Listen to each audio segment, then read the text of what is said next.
now we're ready to do the roof. And this is quite an undertaking if you've got a sloped roof like mine and you've got these elements over here over the towers. This won't be easy. One thing that'll really help us though is just getting a picture, an overhead shot. You know, you can kind of tell, I could even see in the picture that there was something going on through here when I was looking at it in SketchUp. You see this line coming up and you wonder, what am I not understanding or what am I not seeing? And clearly we've just got a hip right there. What we don't know is what the slope is on this side compared to this side. So that's going to be a bit of a trick. These pieces aren't going to be that bad, and that's what I'm going to start with. So in this video, that's what I'm going to show. Now, what I already have is a block or a mass that comes forward out from the main wall of the building. And I've adjusted the height just a little bit. I've had to tweak it. In fact, it doesn't match up with the rest of my building right now, and that's kind of bad, but I'll have time to fix that later. I need it to hit the corner right here where I'm going to start drawing the roof, and that's really important that that roof comes down, hits that corner, and that the corner is adjusted according to the picture, that it's high enough, you know. So I like it. I like it a little bit higher where I've got it now.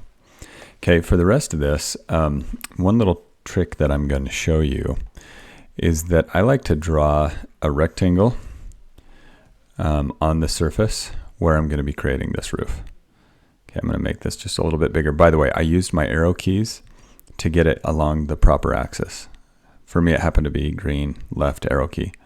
Okay, and I'm just going to draw it something like this. And then I'll take that whole thing and move it in axis a little bit to the left. And what I'm looking for is a plane that goes below the wall a little bit, because my overhang goes below the wall. A little bit, you know, out to the left, to the right, a little bit above. This is a good plane. Sometimes it's easier to know where you're drawing when you have a plane to draw on. Okay, the next thing I'll do is just make a nice vertical through here, because I know that my ridge has to go right through the middle of the walls. And that looks like it lines up pretty good with the picture. Okay, and then you're really aiming for where does the top of the wall end. You know, it's kind of an easy mistake to say, I got to start following the roof here now. Well, that line that I'm drawing isn't in the same plane as my wall, because the wall is further back and the fascia is set out in front. So as a matter of fact, even the top of my wall is not in the same plane as the wall down here, just a little bit lower. So if I want to get into the perspective of that, it would actually improve everything. I'm not going to. I'm just going to, you know, fake it a little bit, and it'll be a little bit off. And you're going to see that as I go throughout this, how it's going to be just a little bit off. And it's okay. It'll be very close. Okay, so next thing, the top of the wall is somewhere in here. Okay, so I'm going to come up and just kind of guess where the top of the wall would hit that centerpiece. And then I'm going to draw this down, following the top of the wall all the way until, in my case, it starts to curve outward. You shouldn't have to do that on most projects. And you can see that I'm a little bit off, so I'm just going to go slightly lower than what I had right there. Okay, that's looking better. There seems to be a little bit of trim piece here on the wall, so look out for things like that. But somewhere in here, I'm going to start bending my fascia. It's going to start curving outward. And again, hopefully you just don't have to deal with that. It's an added level of complexity.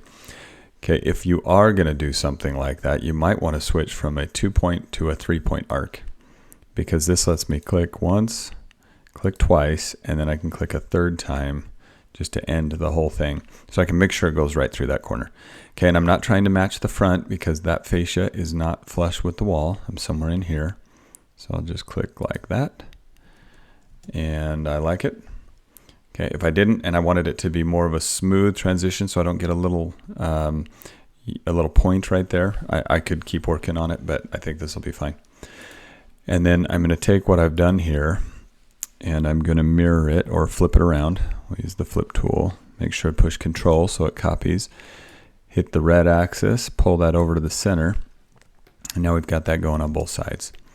Okay, it should, well, soon enough here, it should create a surface inside that I can use as the gable.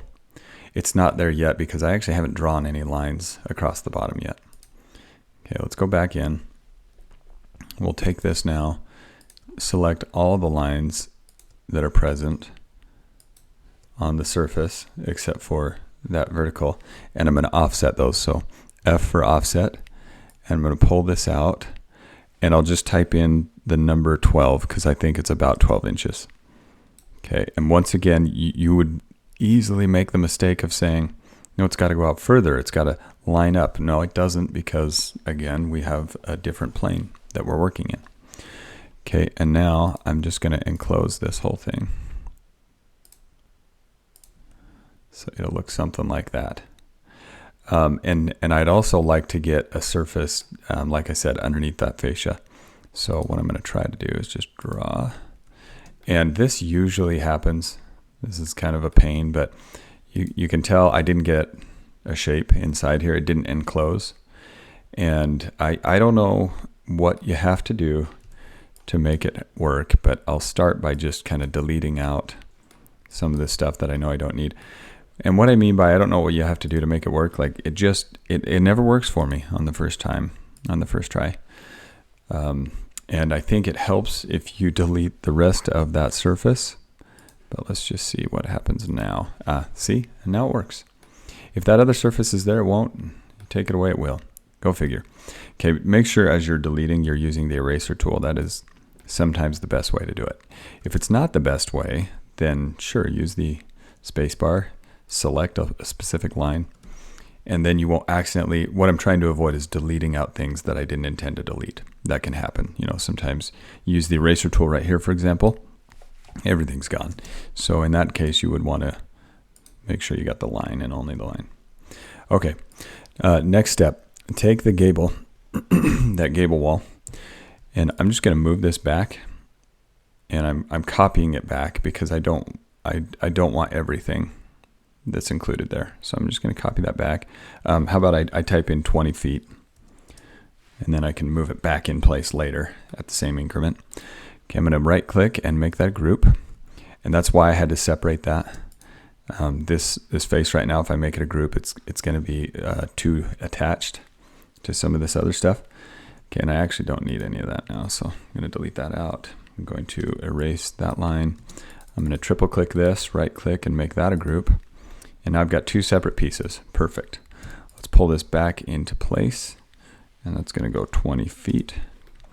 Perfect. And at this point, here, let's do the roof first. Double click to open it. Let's go into the image overlay so I know about how far to go. And I'm just going to pull that forward. You can see that it's not a perfect match, and that's okay. 2 foot 4 inches is what it shows for the distance of my overhang. And I think that's actually pretty good. I think it should stick out quite a ways. So that's probably got to be close to accurate. I'll just do 2 foot 4 exactly. Okay, and that's what it looks like. Okay, let's take the let's take this piece, and this could be done in a couple ways.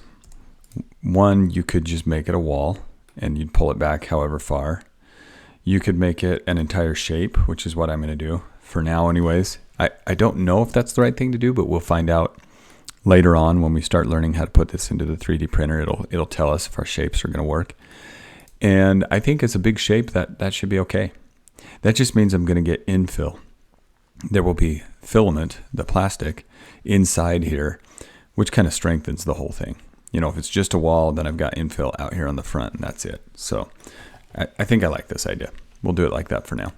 You may look at it and go, but then you're always going to have this line in between. And the only thing I want to tell you there is that you would never see it in a 3D print. So even if this line is there the whole time we're modeling, it won't be apparent once we make this a 3D print. So it doesn't really matter. That being said, I know how to get rid of it anyways. Go into this component or group, E for eraser, and then hold down Shift, and you'll see a little closed eyelid, and that just means we're going to hide the line. Okay, it's now hidden. It doesn't look like it's hidden because there's another one here. Do the same thing. Now they're hidden in both groups, and that looks fine. We'll just leave it there. Okay, now we got to finish this out. Got to go into the roof group, pull that back. And as far as massing goes, we're now done. Well, with that roof, you can see that it doesn't line up with the ridge, and that's okay because it looks so good and clean over here that I don't think there's a whole lot I could have done. Like if I made it match up here, then it's not going to match the fascia over here. It doesn't match the fascia over here. If it did match the fascia over here, then it's not going to match the fascia over here. See how that works? Like, just pick something that you like, and when it's all said and done, you're left with something that you go, well, nobody's going to look at this and think it's not accurate. That looks good. So that's good enough for me to move on with. And yeah, in the next video, I'll go over some of these other roof pieces.